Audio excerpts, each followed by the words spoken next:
नमस्कार, मैं हूं अमित ओझा और आप देख रहे हैं इंडियन टीवी न्यूज। अभी हम मौजूद हैं गोरखपुर शहर में, जहां पे चुनावी बिगुल बज चुका है, आचार संहिता लग चुकी है। सभी पार्टियां अपने अपने प्रत्याशियों के नामों की घोषणा कर रही हैं।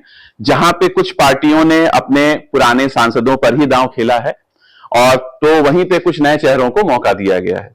इसी क्रम में गोरखपुर की जो 67 नंबर की जो सांसद की जो सीट है, जिस पर जो है टिकट अभी वर्तमान सांसद को दिया गया है, और उनके बारे में बात करने से पहले अगर हम ये कहें कि उनका एक बहुत ही फेमस डायलॉग है, जहां पे लगभग सब लोग इस डायलॉग को बहुत अच्छे से जानते हैं, पहचानते हैं। डायलॉग है, जिंदगी झंडबा फिर भी घमंडबा। जी हां, हम बात कर रहे हैं गोरखपुर के सांसद रवि किशन जी की। और जहां तक रवि किशन जी की बात है, तो अगर हम आपको बताते चलें कि रवि किशन जी को यहां तक पहुंचने में बड़ी ही मेहनत करनी पड़ी है, और यहां तक पहुंचने के लिए उन्होंने अपनी किस्मत के साथ साथ कई लोगों से कुश्ती भी लड़ी है। जहां तक बात करें तो लगभग 30 से 32 साल पहले रवि किशन जी की जो हरकतें थी, उनके पिताजी उनसे जो है बहुत ज्यादा थक चुके थे, क्योंकि रवि किशन को शुरू से ही नाचने का बहुत ज्यादा शौक था।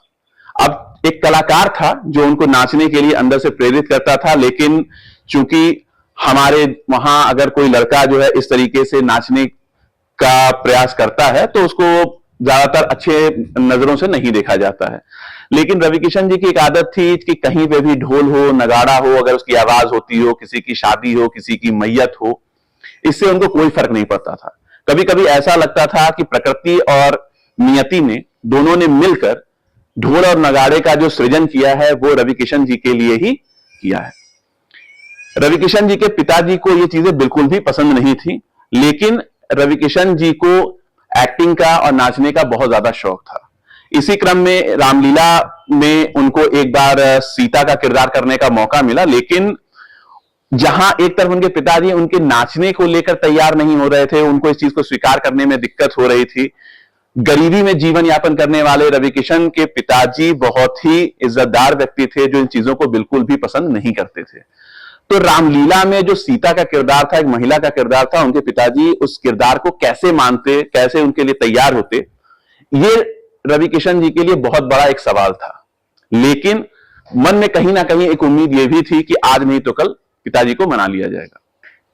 इस तरह वो पिताजी से छुपकर सीता का किरदार करने लगे, लेकिन पिताजी को पता चल गया और उन्होंने रवि किशन को खूब मारा, और इतना मारा कि मारते मारते अपने घर तक ले गए। और उनका उद्देश्य यह था कि ये एक मिसाल बन जाए और रवि किशन भविष्य में कभी इस तरीके की गलती ना करें। जब उनके पिताजी मारते मारते उनको घर पर लेकर आए, तो उनकी माताजी ने जब ये स्थिति देखी तो उनको रवि किशन की चिंता होने लगी। और एक तरफ वो पति था जिनके साथ उन्होंने 7 जन्मों तक संबंध निभाने का जो है वादा किया था, तो वहीं दूसरी तरफ वो बेटा था जिसको उन्होंने अपने आंचल में पाला था। मां तो खैर मां होती है, उन्होंने किसी तरीके से रवि किशन को अपने पास बुलाया और कुछ रुपए देकर कहा कि घर से भाग जाओ और तभी तुम्हारी जान बच पाएगी। रवि किशन जी उन पैसों को लेकर वहां से भागे और किसी तरीके से मुंबई पहुंचे। रवि किशन जी जब घर से भागे तो उनको यह नहीं पता था कि वो पिताजी की मार से बचने के लिए भागे हैं या कुछ जिंदगी में बनने के लिए भागे हैं। उनका पिताजी के प्रति कोई भी नफरत का भाव नहीं था, उनके प्रति सम्मान था, आदर था। इस किसी तरीके से रवि किशन जी मुंबई पहुंचे। वो मुंबई जहां पे रोज हजारों सपने उतरते हैं, लेकिन कुछ ही हफ्तों में मुंबई की किसी गलियों में अपने दम तोड़ देते हैं।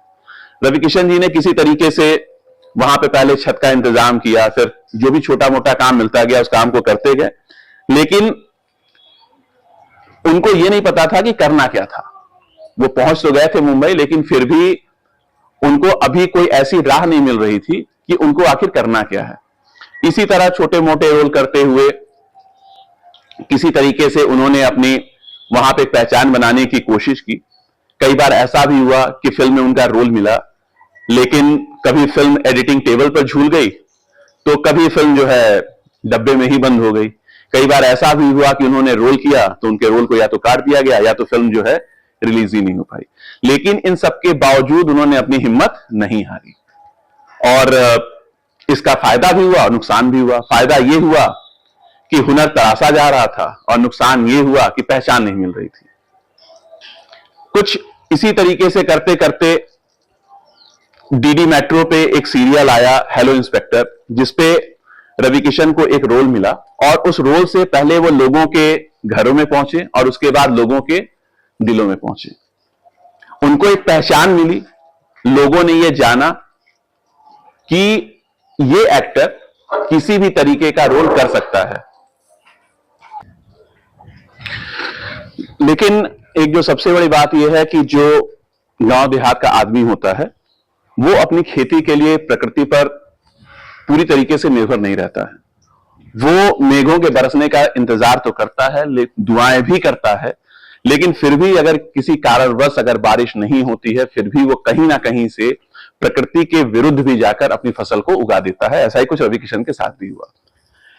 उनको नाम और फेम तो मिला हेलो इंस्पेक्टर से, लेकिन फिर भी वैसे रोल मिल नहीं पा रहे थे जैसे रोल उनको चाहिए थे। उसी दौरान जो आपकी भोजपुरी फिल्म इंडस्ट्री है वो भी अपना सर उठाने की कोशिश कर रही थी, फिर से अपने जो है अपने आप को फिर से कायम करने की कोशिश कर रही थी। सन 2003 में एक फिल्म आई तेरे नाम, जिसमें उनके किरदार को बहुत ही ज्यादा नोटिस किया गया और उसके बाद जो है उस फिल्म के लिए उनको कई जगह नॉमिनेट भी किया गया। इसके बाद 2003 के बाद से भोजपुरी फिल्म सिनेमा ने उनको स्थापित करने में अपनी बहुत बड़ी भूमिका बनाई और उनको एक सुपरस्टार का दर्जा दिया। लेकिन फिर भी जो मकाम वो चाह रहे थे वो मकाम उनको नहीं मिल पा रहा था। उन्होंने रोल तो अच्छे किए, लेकिन कई बार ऐसा होता है कि उस रोल का क्रेडिट फिल्म का हीरो ले गया और उनको थोड़ा सा जो है नोटिस नहीं किया गया। या यूं कह ले कि कभी कभी अगर कोई मैच होता है तो बुमराह ने उस मैच में अगर 5 विकेट लिए और उसी मैच में रोहित शर्मा ने अगर दोहरा शतक जड़ दिया तो बुमराह की चर्चा से ज्यादा रोहित शर्मा के दोहरे शतक की चर्चा होने लगती है। कुछ ऐसा ही रवि किशन के साथ भी हो रहा था। इसके बाद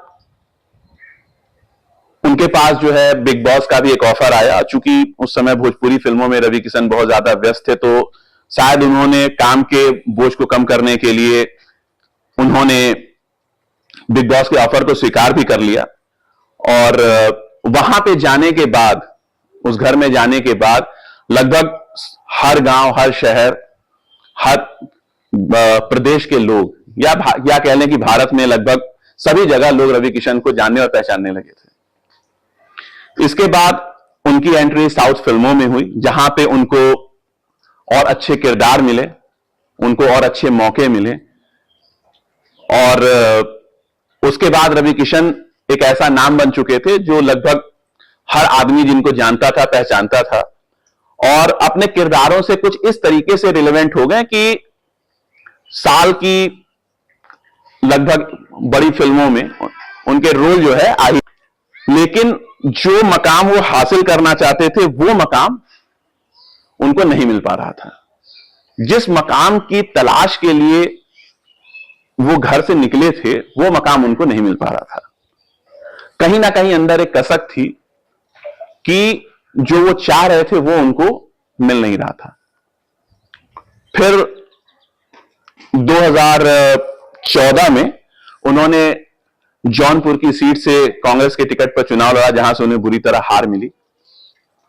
उसके बाद 2019 में उन्होंने भाजपा से गोरखपुर लोकसभा संसद से जो है चुनाव लड़ा और भारी मतों से जो है विजयी हुए।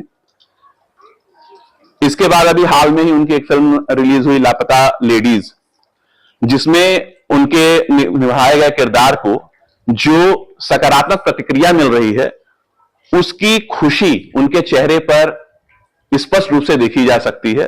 और कहीं ना कहीं ऐसा भी लगता है कि